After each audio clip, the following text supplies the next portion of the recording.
¿Qué tal? Buen día. Les recuerdo que en este espacio pues solo hablamos del proceso electoral, un asunto que pues llegó a su punto culminante. Ya sabe, yo soy Ricardo Alemán y bueno, como le dijimos el viernes por la mañana, pues hoy debemos anunciarle que le guste o no a la mitad de los mexicanos, el señor Andrés Manuel López Obrador será el próximo presidente de México. ¿Usted se había imaginado una paliza de este tamaño? ¿Se había imaginado usted que un partido como Morena, que tiene por ahí de unos 4 o 5 años de haberse pues empezado a construir, hoy sería el partido hegemónico? ¿Se había imaginado la paliza al PRI, al PAN, al PRD?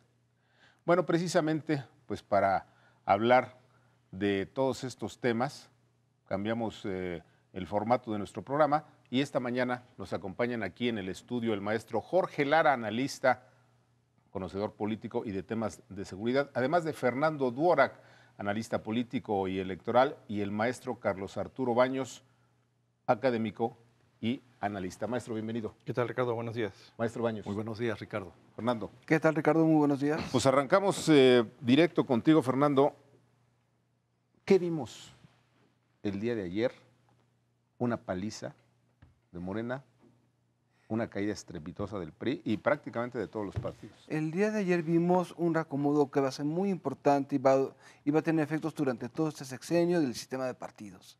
Es decir, triunfó un partido nuevo, un partido con un discurso que no conocemos claramente qué va a significar, con una alianza que no sabemos qué tan sólida va a ser en el Congreso, pero que va a tratar de hacer una serie de cambios a su beneficio. El tema es, le dimos cheque en blanco a una persona dando la mayoría del Congreso. Y lo que vamos a ver también son partidos políticos que nunca supieron plantear una alternativa clara, especialmente frente a una persona que simbolizaba algo ante un electorado, aunque sea una vaga esperanza, nunca supieron posicionar un mensaje de estabilidad. Por lo tanto, lo que estamos viendo es una debacle de un modelo de partidos políticos, y el gran reto va a ser cómo reconfigurarlo bajo premisas que posiblemente van a ser muy distintas. Claro. Maestro Baños, ¿un cheque en blanco? Desafortunadamente sí, Ricardo, porque hasta donde van ahorita digamos, el PREP, el avance del PREP, Andrés Manuel no solo tiene la presidencia, va a tener una mayoría absoluta en el Congreso de la Unión, tanto Cámara de Senadores como Cámara de Diputados. Esto no le permite, digamos, una mayoría para poder modificar la Constitución, pero sí, exacto, pero sí para hacer muchas cosas en el ámbito de las leyes secundarias y en los programas de gobierno, en el ámbito presupuestario, y eso obviamente es muy preocupante. En este espacio hemos hecho varios pronósticos y creo que el peor de nuestros augurios se ha cumplido. México entra en una especie de noche muy oscura, de populismo, no sabemos cuánto vaya a durar. Maestro Lara, ¿se imaginó usted lo que vimos ayer después de la votación? Bueno, siempre hay que estar abiertos a distintos escenarios. Yo creo que muchos veíamos desde hace años venir esta presencia constante, permanente, obcecada de Andrés Manuel López Obrador y su grupo político. Y yo creo que la pregunta que nos hacíamos, por ejemplo, hace año y medio, 2 años, es ¿cómo va a ser que el PRI o que el PAN o que otros partidos van a hacer frente a esto, ¿verdad? De alguna manera se planteaba un esquema de expectativa frente a las estrategias que se pudieran poner en juego. El resultado es contundente. Yo creo que todos tenemos que cerrar filas de manera institucional con el nuevo gobierno, pero también cada quien tendrá que asumir sus responsabilidades. Hace un año, por ejemplo, Ricardo, en las encuestas, por ejemplo, un poquito más de un año, Margarita Zavala estaba al tú por tú y en algunas de ellas estaba incluso superando a López Obrador. Me parece que eso va a llamar a una reflexión de cada uno de los actores, de cada uno de los partidos. Hay elementos bien interesantes en esta nueva coyuntura que advierte Fernando y Carlos. Por ejemplo, arrancamos ya el nuevo régimen con una perspectiva de reelección legislativa.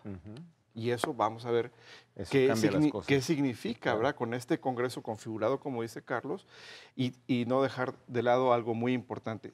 Puede ser cheque en blanco, pero también la responsabilidad de las oposiciones y las enormes expectativas fundadas en un discurso que muchas veces no decía cómo iba a hacer las cosas. Me parece que esa es la parte central. Déjame decirle antes de seguir que Algunos vivimos esto mismo que estamos viendo hoy en el año 2000. Y en el año 2000 decíamos casi lo mismo. De hecho, yo estuve revisando algunos artículos, no solamente míos, sino de otros colegas, y ocurría prácticamente lo mismo. Fernando, tú nos dices hace un momento que esto traería un cambio en el sistema de partidos. ¿Cuáles serían los cambios? Y reitero, eso mismo dijeron muchas personas, muchos analistas en el año 2000 y no pasó nada. Yo creo que fundamentalmente el gran cambio que va a haber es una rotación de élites. Es decir, tenemos un sistema de un grupo de políticos que se fueron hacia una inercia, realmente trataron de reaccionar frente a López Obrador, que nos gusta o no es el mejor comunicador político en estos momentos, ganó básicamente porque supo hablar. Por lo tanto, el primer reto es qué discurso van a tener de alternativa a los otros partidos políticos. Dos, como dice Jorge, la reelección va a traer otro tipo de políticos. Lo que vamos a ver aquí es una reconstrucción del sistema de partidos, no desde las cúpulas, sino desde las bases. Los nuevos liderazgos van a tener que significar algo. ¿Qué mensaje claro? Y tercero, lo que estamos viendo también es, vamos a encontrar nuevos referentes. Izquierda, derecha, liberalismo, populismo, ¿qué va a significar? Y eso va a tener que ver con, vamos a tener que comenzar a ver cómo va a haber una depuración de liderazgos inerciales que vivieron de administrar derrotas en muchos estados y muchos distritos en todos los partidos. Y obviamente la reelección va a traer una oportunidad hacia jóvenes. Yo creo que para mí eso va a ser una gran expectativa, cómo el cambio de reglas y el cambio de incentivos va a llevar a reconfiguraciones.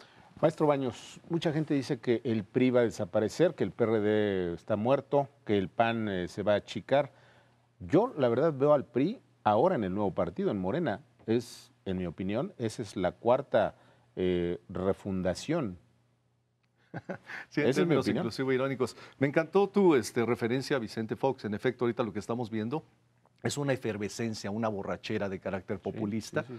Pero ya lo habíamos dicho aquí, no es lo mismo ser cantinero que ser borracho. Y lo que acabas de decir es muy cierto. No, yo lo que creo es que los partidos políticos, como siempre, se tienen que reagrupar después de las elecciones, tienen que volver a marcar sus cartas, depurar sus cuadros, depurar su discurso, y ahora qué bueno que les toca hacer oposición, y qué bueno que a Morena le toca hacer gobierno. Ahora se invierten los papeles y entonces vamos a conocer un PAN, un PRD y un PRI, y también la demás chiquillada como partidos de oposición y alguno que otro aliado con Morena, y a Morena ahora sí como partido en el gobierno. En ese sentido se me hace muy positivo que haya ganado Morena, para que ahora sí demuestre que todo lo que decía de un lado de la barra... Para que vea lo que se siente. Exacto, ahora trate de hacerlo en el otro. Claro. Ahora ya es gobierno, ya no es oposición. Después de 18 años, digamos, de esta terquedad López Obradorista, ya tiene el poder gubernamental en las manos. Ahora vamos a ver cómo lo ejerce. Yo creo que lo va a ejercer mal. ¿Por qué? Porque generó demasiadas expectativas electorales y políticas que no va a poder cumplir, o si las cumple, va a ser con un costo desmedido en términos económicos y políticos. Maestro Lara, la vara está altísima. Esto ocurrió igualito que con Fox. De hecho, mucha gente que no votó por Fox cuando vio esa ola dijo yo también, etcétera. Pero no le duró ni 2 años. Yo creo que hay semejanzas, pero también hay algunas diferencias. Novedades. A ver, adelante. Sí, por ejemplo, el número del Congreso. A mí me tocó ser diputado panista con Vicente Fox y vimos cómo se fue erosionando la base parlamentaria del PAN y que muchos de los temas importantes de aquel gobierno no pudieron salir avante. Ahora creo que existen estas posibilidades, en tanto no se empiecen a regatear ahí los espacios o empiece a haber reyertas internas dentro de la coalición de López Obrador. La personalidad también de López Obrador es muy distinta. Igual a mí me tocó ser diputado local cuando él fue jefe de gobierno y él tiene una concepción muy distinta a todo lo que le conocemos. Ayer Nacho Marván hablaba de sus peculiaridades, de su característica de ser un político de tiempo completo muy insistente, y vamos a ver hasta dónde lleva esto. A mí me preocupan los temas finos, el detalle de política pública en temas técnicos, por ejemplo, en temas presupuestarios, en temas económicos, en temas de seguridad. Perdón, en temas de seguridad nunca escuché una propuesta. No hay propuesta. Que resistiese el mínimo nivel de análisis, de coherencia, de detalle, más que simples buenas intenciones, un discurso, como bien dice Fernando, retóricamente perfecto, que se tardó 18 años en pulirlo, además con una escuela de oratoria tabasqueña que es también proverbial dentro del PRI, ¿verdad? Claro, por supuesto. Continúa esta escuela y esta tradición priista, tabasqueña, muy consabida. Pero, insisto, me parece que vamos a ver el tema de detalle de política pública sin dejar de dar democráticamente el beneficio de la duda. A ver, el siguiente tema era precisamente ese y les hago la misma pregunta a nuestros tres invitados y también se la dejo a usted que nos está viendo. ¿Qué va a pasar con las reformas? ¿Qué va a pasar con el aeropuerto? ¿Qué va a pasar con la gasolina? ¿Qué va a pasar con Donald Trump? Fernando. Voy a ser muy cínico con la reforma energética. López Obrador no va a hacer una reforma cuyos beneficios le van a tocar a él. Pues claro. Muy posiblemente va a abandonar la reforma educativa, obviamente por los grupos de base con los que llegó al poder. Eso es una muy mala noticia. ¿Por qué? Porque todo avance en este sexenio se habrá perdido y empezar desde cero nos va a rezagar todavía más frente a pesos con los que queremos competir. Lo demás va a ser una serie de juegos retóricos de que no me lo permitieron, de que no se pudo y de teorías de la conspiración. Y ese es uno de los grandes riesgos también, el lenguaje que vaya a utilizar para mantener una legitimidad. Es decir, un lenguaje de polarización puede mantener su propia vigencia y es una cosa que los medios tenemos que estar muy atentos para vigilarlo. Yo recuerdo que en el tiempo de Fox, los foxistas decían, me lo decían a mí, déjenlo gobernar. No pasó nada, maestro. Ahorita justamente que hablaba Fernando, recordé la figura de Echeverría. Yo siempre he dicho que López Obrador es un Echeverría reloaded, ¿no? Sí. Recargado, corregido y aumentado. Y en ese sentido va a seguir esa lógica echeverrista, es decir, voy a doblegar. Ayer López Obrador habló de reconciliación. No, López Obrador no reconcilia, él avasalla. Igual que Echeverría. Y entonces va a decir, que se va a sentar con los empresarios, las otras fuerzas políticas, a decir, bueno, ahora yo pongo las reglas del juego, entre comillas, y si se someten a ellas, adelante, podemos seguir, como bien dice Fernando, porque mucho de ello lo va a beneficiar a él. Con todo y eso yo creo que sí va a tener rispideces, y rispideces fuertes con ciertos grupos de poder, especialmente el empresarial y otras fuerzas políticas, algunos gobernadores. Sin duda, ¿por qué? Porque lo que estamos viendo es justamente un reciclaje de una vieja teoría, de una vieja práctica política que nosotros ya la vivimos con Echeverría y López Portillo, pero que también estamos viviendo el coletazo de la ola populista de toda América Latina. Él es el centro del cosmos. Obviamente todo el Congreso de Morena se le va a doblegar y en ese sentido va a tener muchas armas para presionar a sus enemigos políticos y eso obviamente es preocupante. Déjeme decirle que una de las grandes dudas de cuál era el proyecto del ahora presidente Andrés Manuel López Obrador, presidente electo o candidato ganador, como lo quiera poner usted, era precisamente los cómo. Si le preguntaban cómo esto y acabar con la corrupción, etcétera, y era un discurso muy trillado. Maestro Jorge Lara, ¿cómo temas como la seguridad, temas como bajar la gasolina, regalar dinero que no hay, etcétera? Hay varios temas. Primero, la seguridad jurídica es fundamental. Yo creo que si Andrés Manuel es visto con preocupación por un grupo muy importante de inversionistas nacionales y extranjeros, es precisamente por la enorme incertidumbre que él representa ante las inversiones en materia de seguridad jurídica. Por ejemplo, la reforma energética es motivo de preocupación. El simple hecho de decir, voy a revisar los contratos, eso absolutamente genera inseguridad jurídica y sabemos que las inversiones en energía son de largo plazo, no son de corto beneficio, son muy cuantiosas y muchas veces no se ve el beneficio en el corto plazo. Claro. Me parece que hay que ser muy cuidadoso con ese sentido y eso se dejará ver, por ejemplo, en los nombramientos o atisbos de nombramientos.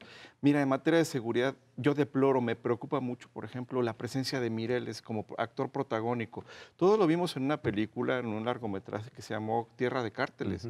Ahí Mireles ordena la ejecución extrajudicial de un adversario de otro grupo criminal y está acompañando, flanqueando a López Obrador. Y en un video reciente dijo que brincos diera a la sociedad si el crimen organizado estuviera haciendo aquí. Una apología del narcotráfico, perdón.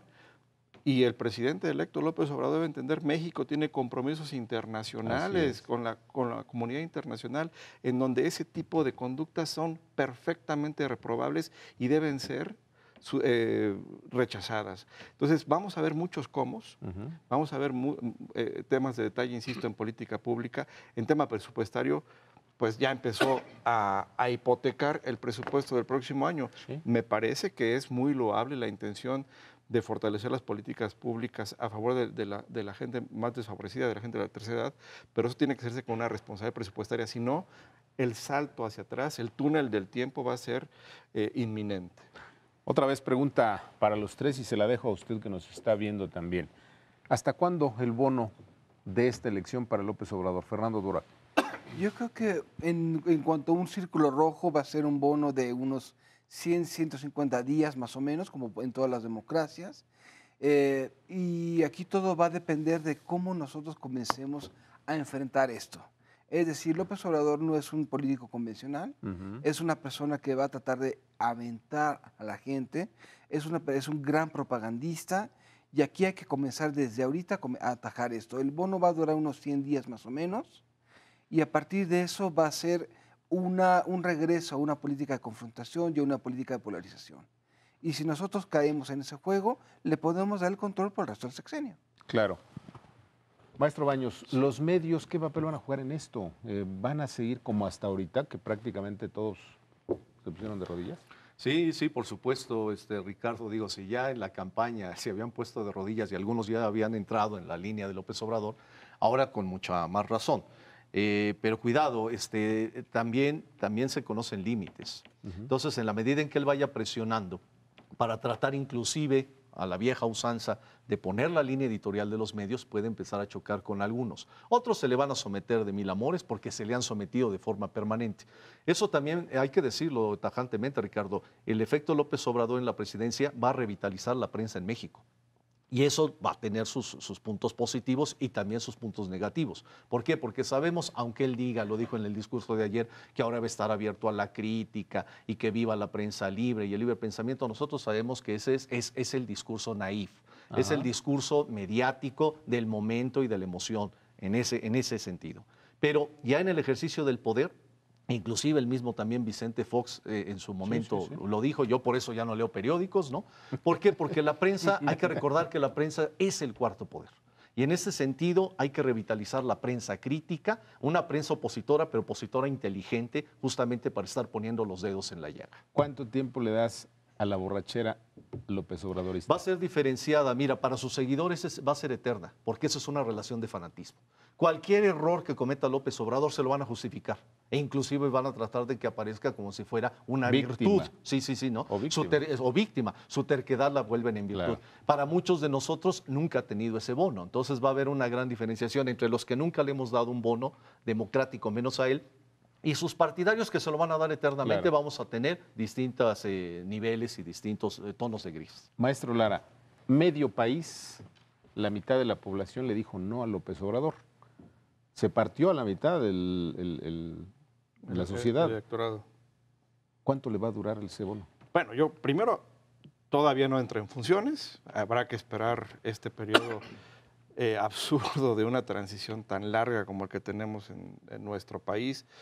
En donde el que se va que no va a andar termina de fiesta, de irse. ¿no? Va a andar de fiesta. Sí, va a ser seguramente una post-campaña para afianzarse, ¿verdad? Sí. Para estos códigos que son tan eficaces de chantaje, de polarización, de división, pues seguramente seguirán afianzándose. Yo creo que ahora la sociedad tendrá que restañar sus propias heridas internas, ¿no? Entre familias, entre amigos, hermanos. Nos dijimos de todo en esta campaña. Yo creo que ese es uno de los saldos. Yo conozco familias que se partieron. No, todos, ¿verdad? Todos. Saldos sociales de este tipo que tenemos que trabajar para poder afrontar lo que viene, porque seguimos siendo un solo país hasta donde sabemos, ¿verdad?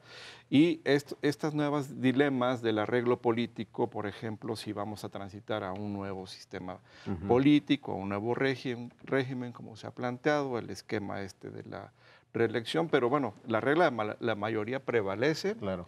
Y hay otros temas en el contexto que hablan, por ejemplo, de estas posibilidades o de potenciar el chantaje o la erosión y el gran papel que tuvieron, por ejemplo, las redes sociales, ¿verdad? Por supuesto. Le Y dijo benditas redes sociales, López Obrador. Bueno, redes sociales y los bots, ¿verdad? Claro, En donde, son bueno, pues benditos tú también. igualmente tú fuiste Yo fui víctima de esas barbaridades. barbaridades. Déjeme decirle que una cosa es la crítica que se le tiene que hacer a todo gobierno, pero otra cosa es el aplauso, en mi opinión, que le debemos dar a la sociedad toda, los que votaron a favor y en contra de López Obrador, o a favor de otros candidatos y a favor de López Obrador, porque me parece que fue una elección ejemplar. Un minuto, Fernando Duorak, ¿cómo calificas la elección en su conjunto? La elección fue impecable. En realidad fue una elección no solamente organizada por el INE, sino también por los propios vecinos en las casillas. La participación fue ejemplar y yo creo que debemos de quedarnos con eso. Somos lo suficientemente maduros para hacer un proceso electoral como en cualquier democracia. Esperemos que la conservemos. Buen comentario. Maestro Baños. Las democracias siempre se juzgan por su proceso y por su contenido. En cuanto a su proceso, coincido con Fernando, fue impecable, es decir, fue un proceso limpio, apegado a derecho, con todos los problemas que se tienen en el ámbito jurídico. Pero en el ámbito del contenido creo que sí fue deplorable. ¿Por qué? Porque la mayoría de los mexicanos eligió una modalidad de hacer política que a mi juicio no es conveniente para la democracia. Entonces, es estas paradojas de la democracia, cuando a través de métodos democráticos se eligen formas autoritarias de hacer política. Maestro. Bueno, yo creo que en la democracia la sociedad tiene el derecho de ensayo y error e incluso de equivocarse. Yo espero, hago votos porque esta elección tenga resultados positivos para todos. Yo diría que hubo una cucaracha en el arroz, definitivamente. ¿De plano así? Sí, y tengo que discrepar. Adelante. La intervención de las instituciones del Estado en contra de Ricardo Anaya. Que lo dijo el propio Anaya. Esa es una impronta, ese es un sello, es una marca que va a quedar de manera permanente cuando termine el sexenio del presidente Peña Nieto. Medio minuto rápidamente. ¿Qué papel jugaron los opositores al salir antes que las instituciones? A decir, perdí y el señor ganó. Medio minuto. Es ejemplar. Realmente aceptaron la derrota y desearon suerte al ganador. Ahora vamos a ver qué es lo que pasa con sus instituciones. Maestro Baños. José Antonio Amid y Ricardo Anaya se demostraron como verdaderos demócratas. El verdadero demócrata es el que asume también la pérdida y asume la derrota con dignidad y también reconoce el triunfo del opositor. Maestro Lara.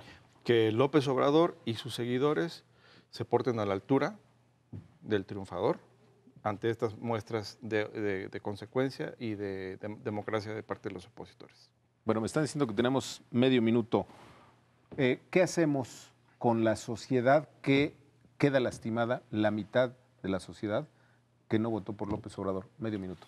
¿Qué hacemos con ella? Decirles que ese juego nos acaba y que debemos de ser todavía más vigilantes, todavía más críticos y ser asertivos. Gracias, Fernando. Aprender a hacer oposición con proposición. Es decir, todas las personas que no optaron por López Obrador, las que no optamos por López Obrador, ahora tenemos que ser más vigilantes que nunca, sobre todo tomando en consideración el perfil del personaje. Maestro Lara. Pues que veamos esto con buenos ojos. Esta es una nueva etapa en la historia del país. Me parece que es una oportunidad para que todos aprendamos, para que todos nos reconozcamos y para que todos podamos seguir confluyendo en el progreso y en el desarrollo del país. Y cuando el gobernante haga cosas que no son correctas, pues que tengamos también esta asertividad y esta claridad para decirlo, en lo cual los partidos de oposición, especialmente el mío, que es el PAN, tendrá un papel fundamental. El mejor PAN durante muchos años ha sido el PAN opositor en el Congreso y hago votos porque esa misión se recupere, porque durante muchos años, hay que decirlo, también estuvo extraviado el PAN en el Congreso. Buen comentario de los partidos. Segundos nada más. ¿Qué deben hacer los partidos? Deben de representar algo. Es decir, esta elección fue contra una propuesta principal y reacciones contra esa propuesta. Esto no va a salir adelante si los otros partidos no saben representar algo. ¿Qué será? Lo veremos pronto. Excelente. Maestro Baños. Especialmente PAN, PRI y PRD tienen que recomponerse, tienen que reconstituirse a partir de su función fundamental como partidos de oposición, sobre todo en el Congreso de la Unión, sin duda. La posibilidad de unirse los opositores ¿Cómo lo ves, maestro? Yo creo que es natural, es temática, es coyuntural muchas veces y tendrá que darse en materia presupuestaria en otros aspectos. Y también en las elecciones locales, ojalá que ahora sí el federalismo se revitalice. Muy bien. Maestro Baños, gracias. Maestro, gracias. Fernando. Encantado. Gracias. ¿Qué le pareció? Como siempre, pues un gran debate. Y mire, déjeme decirle que no se equivoque.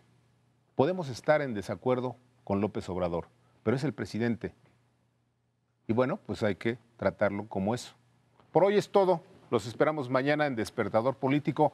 Quédese con Javier Solórzano y las noticias más importantes de este día. Gracias. Adiós.